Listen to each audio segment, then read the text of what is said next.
हर हर महादेव। बोल शंकर भगवान की जय। आखिर क्यों मनाई जाती है शिवरात्रि? किस दिन मनाई जाती है शिवरात्रि?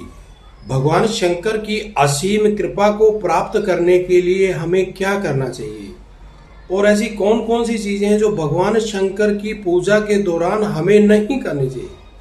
यदि आप भगवान शंकर की असीम कृपा प्राप्त करना चाहते हैं तो यह वीडियो आपके लिए है। आप इस वीडियो के अंत तक बने रहें। आपको भगवान शंकर की महाशिवरात्रि के विषय में, पूजा के विषय में पूरी जानकारी दी जाएगी। नमस्कार, मैं विजय कुमार। महाशिवरात्रि एक ऐसी रात्रि जो केवल सामान्य रात्रि नहीं होती, ब्रह्मांड की ऊर्जा प्राप्त करने की रात्रि होती है।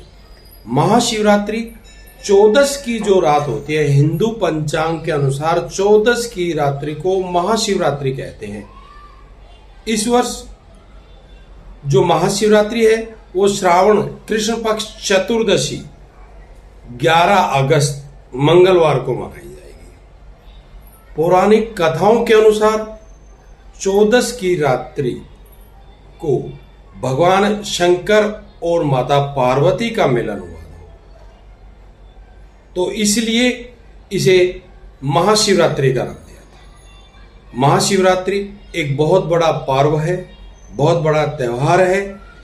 इस रात्रि को चारों पहर को आपको पूजा करनी चाहिए, भगवान शंकर के मंत्र का जाप करनी चाहिए। यदि चारों पहर आप नहीं कर सकते तो कम से कम एक पहर तो आपको भगवान शंकर के मंत्र का जाप करना चाहिए, उनका ध्यान करना चाहिए। अब बात करते हैं भगवान शंकर की पूजा में क्या क्या विशेष रूप से हमें अर्पित करना चाहिए जिससे भगवान शंकर की असीम कृपा हम पर बनी रहे। सबसे पहले भगवान शंकर को आप जल और गंगा जल से अभिषेक कीजिए।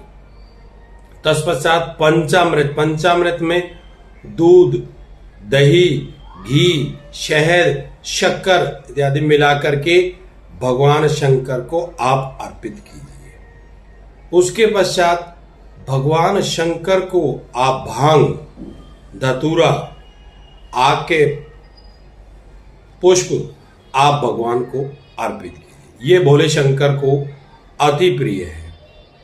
ध्यान रहे, आप जब भी भगवान शंकर के बेलपत्र चढ़ाते हैं, 3 पत्ती वाले बेलपत्र, पहली बात उन बेलपत्र को एक स्वच्छ जल से धो करके आप शुद्ध कर लीजिए। उसके पश्चात चंदन से उन सभी बेलपत्र के ऊपर ओम लिख करके भगवान शंकर को आप अर्पित कीजिए। बेलपत्र चढ़ाने से पहले आप ये देखिए कि कोई भी बेलपत्र कटा हुआ, फटा हुआ या खंडित नहीं होना चाहिए। खंडित बेलपत्र कभी भी भगवान शंकर को नहीं चढ़ाया जाता। आप भगवान शंकर के अक्षत चढ़ा सकते हैं। अक्षत टूटे हुए, छोटे या बेकार जो भी अक्षत हैं, टूटे फूटे, वो नहीं हो। भगवान शंकर को जो भी आप अक्षत चढ़ाए वो बिल्कुल साबत अक्षत होने चाहिए। इस तरह से आप भगवान शंकर को ये सारी चीजें अर्पित करके उनके सम्मुख बैठ करके ओम नमः शिवाय मंत्र का आप जाप कीजिए ज्यादा से ज्यादा। और यदि संभव है तो आप वहां पर बैठ करके एक रुद्राक्ष की माला लें और रुद्राक्ष की माला से महामृत्युंजय जप ज्यादा से ज्यादा आप करें, जितना आप कर सकते हैं, क्योंकि यह कोई सामान्य रात्रि नहीं है।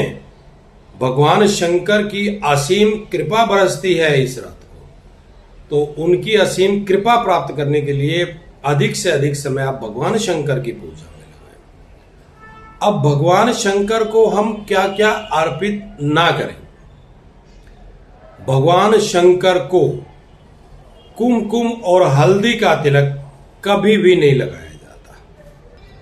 भगवान शंकर को तुलसी पत्र अर्पित न करें। यह जो रात्रि होती है, यह शिव और शक्ति का मिलन होता है, तो शिव शक्ति की एक अपार कृपा प्राप्त करने के लिए महाशिवरात्रि मनाई जाती है। आप महाशिवरात्रि का व्रत करें, भगवान शंकर की ज्यादा से ज्यादा पूजा करें और भगवान शंकर की असीम कृपा प्राप्त करने के लिए यह वीडियो आप अपने मित्रों को, अपने साथियों को, अपने सगे संबंधियों को, सभी को शेयर कीजिए और एक लाइक का बटन दबा दीजिए और कमेंट में हर हर महादेव अवश्य लिखिए। हर हर महादेव।